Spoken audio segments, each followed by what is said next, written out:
제1회 대학 기업가 정신 토크 콘서트 카이스트 편에 오신 여러분 환영합니다. 기업가재단 이사장이 보는 기업가 정신, 이게 우리 사회에서 왜 필요한가 한번 좀 간단히 좀 말씀 좀 부탁드립니다. 예.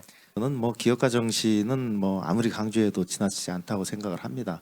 우리 주변의 많은 문제들을 해결하는 데 있어서 혁신에 도전하고 그리고 이제 새로운 가치를 창조해내는 그 근간이 바로 기업가 정신이라고 생각을 합니다. 근데 이 기업가 정신이 단지 사업을 하는 사업가한테만 필요로 한 정신이 아니고 우리 사회 퍼블릭 섹터에도 많은 문제가 있고 교육에도 많은 문제가 있고 주변에 굉장히 많은 문제가 있는데 그런 것들을 해결하고 좀 더 나은 사회를 만들어가는 데 있어서 이런 기업가 정신이 가장 중요하다고 저는 생각을 하고 있습니다. 대학에서의 기업가 정신은 정말 그 전 세계적인 그 강조점이 되고 있는 것 같습니다. 우리가 흔히 미국 대학에도 보면은 스탠포드니 버클리 이런 대학들이야 MIT 이미 다 그런 쪽으로 앞서 있지 않습니까? 그런데 그렇죠. 예. 이런 점에서 대해서 좀 관심이 적던 그 하버드 대학도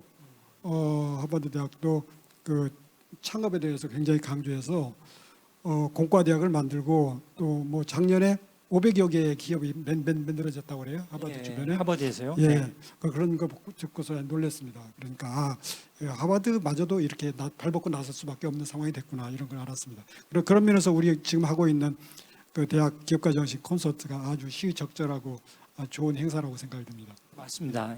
그러니까 스탠포드가 있으니까 실리콘밸리도 있는 거고 또 MIT와 하버드가 있으니까 보스턴에 그 밸리가 있는 거고 또 그런 노스웨스턴 대학이 있으니까 또 그쪽 그 트라이앵글 그게 있는 거고 또 대학에서도 보면 엄청난 기업 기술 이전 또 기업에 대한 혁신 역량 제고 하여튼 지역의 혁신 허브 이렇게 되고 있는데 카이스트도 보면은 총장님이 그런 걸 많이 얘기하시죠 지금 대전하고 오송하고 네 맞습니다. 다 연결해서 트라이앵글에서 하겠다 이렇게.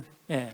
그러니까 지금 우리나라로 보면 그 문제점이 수도권 집중이 너무 심해가지고 일극 체제예요, 일극 체제. 맞습니다. 대한민국의 미래를 볼 때 일극 체제 가지고는 안 되지 않습니까? 그걸 이제 다 변화해야 되는데 그래도 그 서울 집중을 좀 완화시킬 수 있는 그 핵을 만들 수 있는 곳이 대전하고 세종, 오송이라고 봐요. 그래서 저는 대전, 세종, 오송 트라이앵글을 혁신 산업 생태계로 만들어야 된다. 또 그래야지 카이스트가 그 힘으로 카이스트 기술이 실현화되고 또 그 힘으로 또 발전한다. 그런데 이제 저희가 이렇게 그 트라이앵글을 활성화하겠다 했더니 그 대전시, 세종시에 또 오송에서 적극적으로 돕고요. 그래서 주변에서 많은 도움이 생겨가지고 힘이 모아지는 것 같아요. 약간 이게 심리인데요. 카이스트가 깃발을 드니까 이제 이게 되는가 보다. 이제 우리 같이 힘을 모으자. 이렇게 돼서 저는 충분히 가능성이 있다고 생각하고 이와 같이 여기 트라이앵글에 이런 그 상태가 형성이 되면은 그동안 좀 용기를 잃었던 그냥 대전 외에 우리나라 다른 지역 부산이나 광주에서도 이제 서울이 아닌 곳에서도 가능하구나 용기를 얻어가지고 도전할 것 같습니다. 네. 근데 그 미국의 창업 트렌드를 보면은 학교 다닐 때 창업하는 친구들도 물론 있죠. 또 실리콘밸리에 이제 메인 플레이어들도 보면 학교 그만두고 차고에서 창업하는 이런 경우도 있지만 대체로 보면은 졸업하고 그러니까 학교 다닐 때는 굉장히 기업가 정신을 자기도 모르게 그 DNA를 습득한 다음에 졸업하고 나서 어디 스타트업 벤처 다니다가 자기가 3년 5년 하다가 마음에 맞는 선후배들 또 동료들하고 창업하는 경우도 많고 그러잖아요.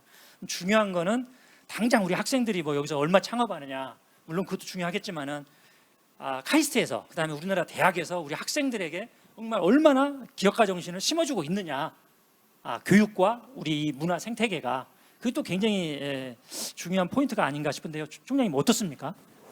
네, 그래서 우리가 할 일이 바로 그런 거죠. 가슴에 아까 제가 불을 지른다고 그랬잖아요. 네. 우리가 이제 그런 기회를 자꾸 제공하고 그 시장을 보여주고 그래서 그러다 보면 가슴이 뛰잖아요. 네. 그래서 그 어린 왕자를 쓴 생텍쥐베리가 그 어린이에게 배를 만들게 하려면은 배를 만드는 기술을 가르치는 게 아니라 대양을 보여주라고 그랬어요. 대양을 보여주라. 큰 세상을 보여주면 꿈이 생겨가지고 저절로 그 다음에 한다는 거거든요.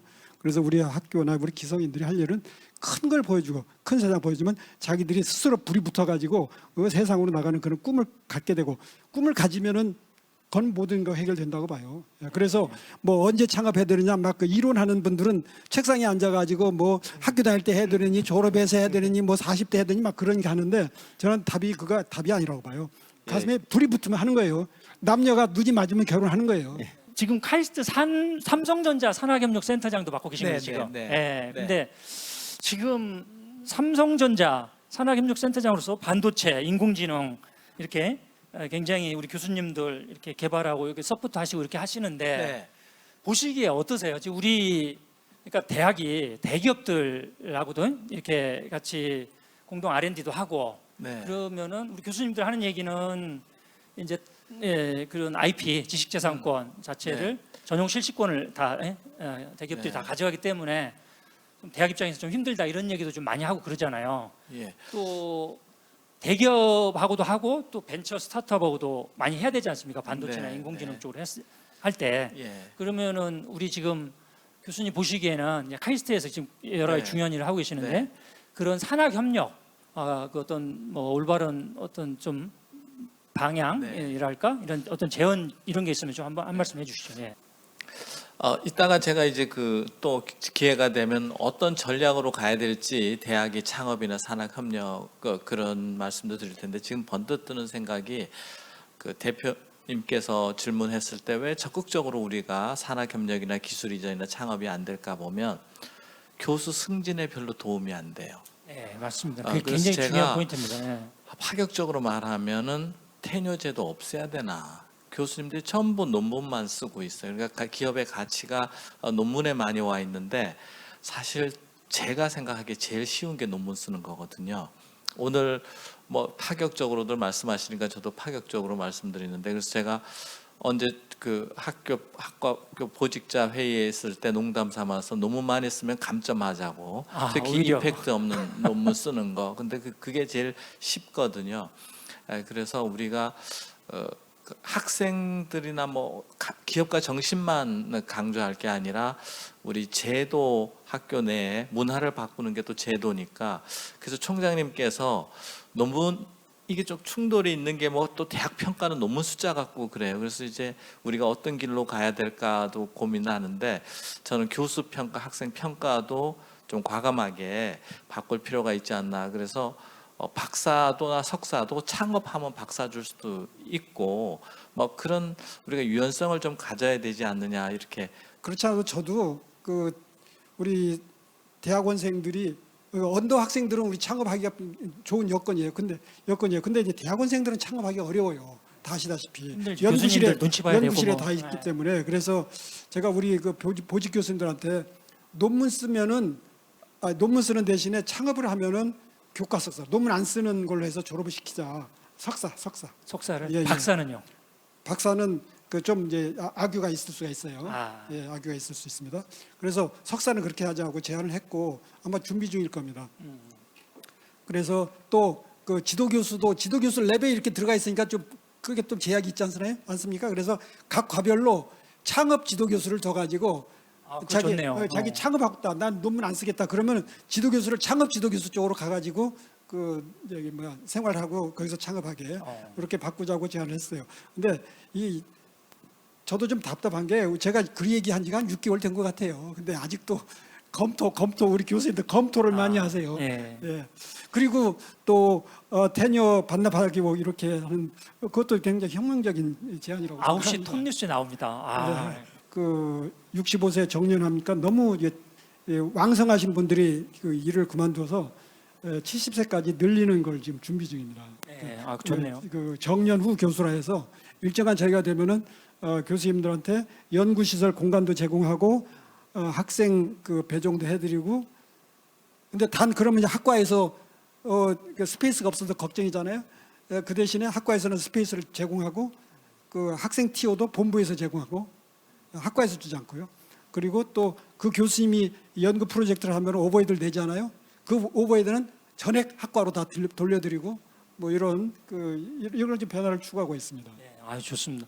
모든 뭐 학문에 다 이렇게 강제할 수는 그래서 없겠지만은 기자님 제가 꼭 요 토론에서 네네. 말씀드리고 싶은 거는 우리 교수 평가나 학생 졸업이 학사 제도도 조금 유연하게 바꾸자라는 맞습니다. 말씀을 좀 드리고 국내가 우리 카이스트가 테뉴어제도 교수 평가제도 이런 게 상당히 선진적으로 해왔는데 또 한번 그런 역할을 했으면 하고 총장님께 요청을 드립니다. 지금 이런 얘기들은 이게 여기서만 논의할 게 아니에요. 사실은 어떻게 보면은 우리 차기 정권 지금 잡겠다고 뛰어든 분들, 여야 지도자, 여야 주요 정당 지도자들 모시고 사실은 하고 딱 그분들하고 정권 바뀌면 우리 전 대학 다 바꾸자 이렇게 하고 이게 들어가야 사실 임팩트가 있는데 현실적으로 좀 쉽지 않으니까요. 카이스트가 먼저 한번 모범을 보였으면 좋겠다 생각 들고 총장님이 기왕 약속하셨으니까요. 네. 석사 과정은 또 그렇게 바꾸고 네, 박사 그럼 과정도 기왕이면 꼭 이렇게 뭐 사이언스다, 네이처다 이렇게 논문 쓰는 사람들만 해서 주고 그러지 말고 진짜 좀 기술 이전, 또 뭐 창업, 기술 사업화 쪽까지 평가 요소를 좀 다양하게 우리 산업에 도움이 되는 이렇게 좀 했으면 좋겠다 생각이 들고 교수님들도 사실 우리 뭐 포닥이나 뭐 이렇게 조 교수님들 보면 테뉴어 받기 위해서 논문밖에 안 쓰잖아요. 아무것도 안 하잖아요. 아무것도 안 한다고 그러면 어폐가 좀 있겠네요. 네, 근데 여하튼 좀 우리 사회 대한민국에 도움이 되는 일을 한 분들은 좀 뭔가 거기에 페이버를 좀 주자. 당연히 네, 그래야죠. 그런 식으로 좀 갔으면 좋겠다 이런 생각이 들고 좋은 화두 제시해 주셔서 감사합니다. 네. 안녕하세요. 저는 기술경영학부에서 박사과정하고 있는 정일용입니다. 제가 그 총장님 방금 말씀도 너무 잘 들었고 정말 학교가 이 창업인들의 놀이터가 되어야 되고 또 다양한 그 다양성을 좀 수용해 줘야 된다는 건 정말 공감하는 것이 있는데 제가 궁금한 게 과연 교수에게 창업을 장려하는 것이 항상 옳은 방향일까 하는 것에 대한 질문이 있습니다. 그래서 뭐 예를 들어서 교수라는 게 사회에서 필요로 하고 또 규정하고 있는 중요한 역할들이 있잖아요.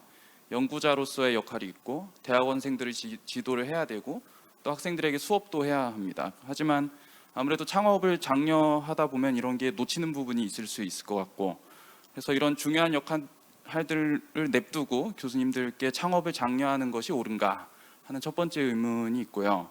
그리고 배현민 교수님, 조남준 교수님처럼 뛰어나신 분들도 계시지만 연구 역량이 뛰어난 사람이 항상 기업가 정신도 뛰어난 것은 아닌 것 같거든요. 그래서 혹은 둘 다 뛰어나더라도 모든 토끼를 다 잡기도 어려운 것 같고요. 그래서 이게 다른 대안은 없을까 하고 질문을 드립니다. 뭐 예를 들어서 기술이 뛰어나신 교수님과 박사님들은 CTO의 역할을 모시고 오히려 이런 기술을 이해할 수 있는 전문 경영인이나 아니면 창업 박사과정 이런 것을 육성을 해서 협업을 유도하는 이런 방법도 있을 것 같다는 생각이 들거든요. 그래서 이 부분에 대해서 질문을 드립니다. 굉장히 중요한 질문을 주셔서 감사드립니다. 카이스트 창업원장입니다. 일단 지금 주신 질문은 굉장히 정확한 지적이라고 생각이 듭니다. 대부분의 교수님들은 출발할 때 아마 젊은 시절에 내가 창업자가 돼야지라고 시작하지 않았을 것 같습니다. 근데 우리 배현민 교수님이나 조남준 교수님이나 또 여기 박영근 교수님이나 또 장영재 교수님이 옆에 보이시는데요. 아마 답답한 부분이 있거나 또는 시장의 기회를 봤을 때 이걸 본인이 엄청나게 큰 돈을 벌어야지라고 시작했다기보다는 기술의 상용화를 통해서 뭔가 검증하고 싶었다. 뭐 이런 취지가 더 컸던 거 아닌가 발표 내용을 봐도 그러면서 점점 아이템들이 늘어가거나 창업 기업 개수가 늘어가는 그런 모습인 것 같습니다. 대부분의 교수님들은 따라서 교육이나 연구에 집중하는 것이 현실이다. 그 교수님들에게 창업을 다 창업하라고 얘기하는 것은 사실 좀 모순적인 부분도 있다고 저는 생각합니다. 총장님이 얘기하시는 1랩 1스타트업은 상징적 비전이라고 이해해 주시면 좋을 것 같고요. 지금 이미 질문자께서 답을 주셨다고 생각하는데 우리나라에 좀 필요한 그 교원과 석박사 고급 인력들의 기술 창업의 방향성은 역시 교수님들이 교육과 연구를 주도하시면서 좋은 아이템들이 있으면 저자들이 창업을 하게 좀 독려하고 또 그렇지만 완전히 손을 놓고 있기보다는 CTO 역할을 하시든지 어드바이저 역할을 하는 좀 더 적극적인 관여는 하되 그러나 주도하지 않는 그런 모델이 굉장히 필요하다고 생각하고 뭐 저희 창업원 프로그램을 설명드리기에는 좀 적절치 않을 수도 있으나 최근에 기획한 프로그램이 캡이라고 하는 프로그램이 있습니다. 지금 정확하게 그 컨셉에 맞춰서 카이스트의 최고 기술을 대기업이나 또 시리얼 벤처 기업가들과 매칭시켜서 파트너십을 가져가는 그런 창업 형태를 좀 장려해보자 그래서 교수님들이 계속적으로 연구하고 교육하고 하는 과정에서 계속 변화하는 기술을 따라잡고 그 결과물들을 학생들 또는 석박사들이 창업으로 이어갈 수 있도록 연결시킬 때 현실의 대기업의 신사업개발부 부장님들이나 또는 선배 벤처 기업가들이 시리얼 엔터프르너로 새로운 아이템을 찾을 때 그런 거를 연결시켜주면서 백업을 해주는 그런 역할들이 굉장히 바람직한 방향이다. 제가 사실 이 프로그램을 기획하면서 벤치마킹을 한 것은 우리 박영건 교수님이나 변민 교수님이세요. 이미 이분들은 본인들이 CTO 역할을 주로 하고 계시고 CEO로서 모든 의사결정에 전체를 관여하고 있지는 않다고 제가 이해하고 있고 그게 굉장히 현실적인 모습으로 이미 하고 계시다. 그래서 앞서서 선도하고 계시다라는 표현을 제가 썼고 그런 점에서는 두 분의 성취들을 보면서 우리 카이스트가 굉장히 바람직한 모델로 만들어 갈 수 있지 않을까 그런 기대를 갖고 있습니다. 감사합니다. 질문. 네. 다양한 분야에서 우리 백 교수님에게 있는데 문제 정의부터 솔루션 개발까지 큰 허들이 있을 것으로 생각됩니다. 기존 산업에서 찾을 수 없는 적절한 솔루션을 찾는 방법이나 메커니즘이 궁금합니다. 더불어서 아까 어떤 유튜버도 보니까 그러니까 왓을 강조하셨었잖아요. 그 왓을 어떻게 찾느냐 그 질문이 아까도 있었는데 보니까 이 질문도 보니까 일맥상통하네요. 예, 좀 답변 좀 해주시죠.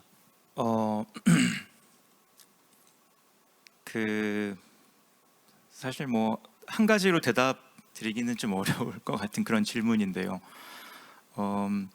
일단은 그 카이스트 같은 대학에서 하는 일이라는 것 자체가 어떤 분야의 지식을 학생들한테 전달하는 거는 굉장히 작은 첫 번째 도입 부분에 해당되는 것이고요. 그 다음에는 그 지식을 자기의 것으로 소화한 다음에는 새로운 문제를 어떻게 푸는지에 대한 트레이닝을 받는 게 이 대학원 박사 과정에서 있는 일입니다. 그래가지고 이제 그 문제를 이제 보고서 우리가 이 문제는 풀 수 있는 문제인가 풀 수 없는 문제인가, 풀 수 있는 문제일 경우에는 무엇이 우리한테 주어질 경우에 이거는 풀 수 있는 문제인가, 그런 거에 대해서 막연하게 어떻게 할까가 아니라 이제 카이스트에 와서 이제 어떤 뭐 대학원까지 오게 되면은 그때 그런 트레이닝이 이루어져서 이 부분은 지금까지 우리가 가지고 있는 모든 지식으로 봤을 때 풀 수 있는 부분이다. 그러니까 예를 들어 가지고 제가 학생들한테 얘기하는 거는 이제 어떤 이 문제를 풀려면 항상 충분한 정보가 있어야지 풀린다. 그거 어떻게 보면 우리 상식이거든요. 마방진을 풀 때 무슨 5x5 마방진이면은 25개의 베리어블이 있으니까 이퀘이션이 25개는 있어야 되거든요. 그러니까 모든 문제는 비슷해요. 이 문제를 풀 때 그러면 sufficient한 인포메이션은 나한테 주어진 상태인가? 만약 그것이 없다 그러면 솔루션이 없는 것이고요. 그것이 없을 경우에는 그거에 비슷한 내가 뭐 어떤 뭐 바운더리 컨디션이라든가 이런 걸 활용할 것이 존재하는가, 그런 걸 보고 이제 이것이 풀 수 있는 것인가 없는 것인가를 결정을 해가지고 이제 문제를 풀게 됩니다. 그리고 아까 플로우에서 질문이 이제 교수의 뭐 교육이라든가 이런 부분을 이제 말씀하셨는데 거기서도 이제 그 부분에 있어서 제가 생각하는 부분은 이제 저희가 교육을 통해서 어떤 지식을 knowledge를 트랜스퍼하는 거는 어떤 한 가지 부분이고요. 그 다음부터는 이제 프로블럼 솔빙 단계의 트레이닝을 하게 됩니다. 근데 어떤 프로블럼을 솔브할 것이냐라는 거는 펀더멘탈하게 보면은 인류의 삶을 이피션트하게 만들 수 있는 프로블럼을 솔브해야 되는 거거든요. 이제 뭐 우리가 인류의 삶을 이피션트하게 만들어온 그런 솔루션의 대표적인 게 산업혁명들인 거죠. 그런 뭐 우리가 풀고 있는 솔루션이 산업혁명 정도는 안 될지라도 어떤 인간의 삶을 좀 더 이피션트하게 나갈 수 있는 그런 정확한 프로블럼을 찾아서 다 같이 푼다면 그것의 결과는 당연히 이 자본주의 사회에서 상업적 가치를 당연히 띠게 되고, 그러면 우리는 연구 개발을 하고 그다음에 주변에 있는 자본가와 그것을 운영할 사람들이 같이 모이게 된다면은 그러면 이것이 당연히 또 사업화가 이루어지는 것이라서 어떤 연구 개발과 의미 있는 프로블럼을 찾고 그것을 이제 끝까지 엑스큐션을 하는 것 자체가 어떤 뭐 연구, 뭐 교육과 개발과 뭐 어떤 창업이라든 것이 어떻게 보면은 분리할 수 없는 그런 것이라고도 생각을 합니다. 네, 안녕하세요. 저는 카이스트에서 이제 학생 창업으로 시작해서 현재 예비 창업 단계를 거치고 있는 황영주라고 합니다. 그래서 앞선 이제 말씀들에서 와시나이라는 걸로 이제 창업을 시작하는 단계에 대한 얘기가 많았었는데, 이제 저희는 그 이후에 창업을, 그러니까 아이템이 이제 저희 학교 안에만 묵혀 있고 그러면은 안 되잖아요. 밖으로 나가서 기업이 되고 그다음에 시장을 선도하고 이럴 수 있어야 하는데 이제 그런 과정 속에 사업화하는 과정이나 아니면 이제 그것들 이제 확장시키는 그런 과정이나 그런 데서 이제 지원을 하거나 아니면 프로그램들이 있을 수 있다라고 생각을 하는데 이제 그 과정에서 학교의 역할은 어떤 것이 있을 수 있을까라는 질문을 드리고 싶습니다. 우리 총장님의 기본적인 철학은 우리가 기업가형 대학이 돼야 되겠다. 그래서 창업을 굉장히 장려하고 창업을 하는 데 있어서 장애가 되는 것들을 많이 해결하려고 노력을 하고 있습니다. 그래서 아마 학생들 같은 경우에는 창업과 관련돼서 휴학할 수 있는 기간을 무제한으로 늘렸다라든지, 그 다음에 교원 창업을 하는데 여러 단계 있던 걸 갖다가 최소한으로 간소화시켜가지고 창업을 장려하는 그러한 학교 차원의 노력이 있고요.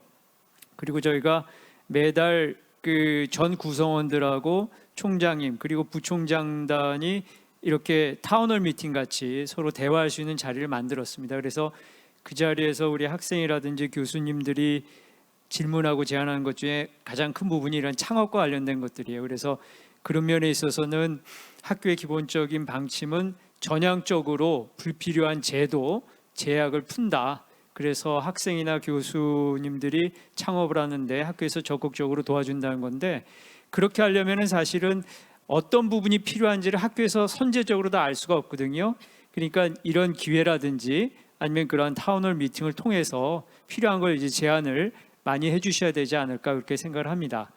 그리고 제가 한 가지 이제 거시적인 차원에서 말씀드린다면, 아까 그러면 모든 학생과 모든 교수가 창업을 해야 되냐 그런 질문이 있었는데, 학교에서 창업을 장려하지만 그걸 완전히 강요할 수는 없다고 생각을 해요. 또 교수님들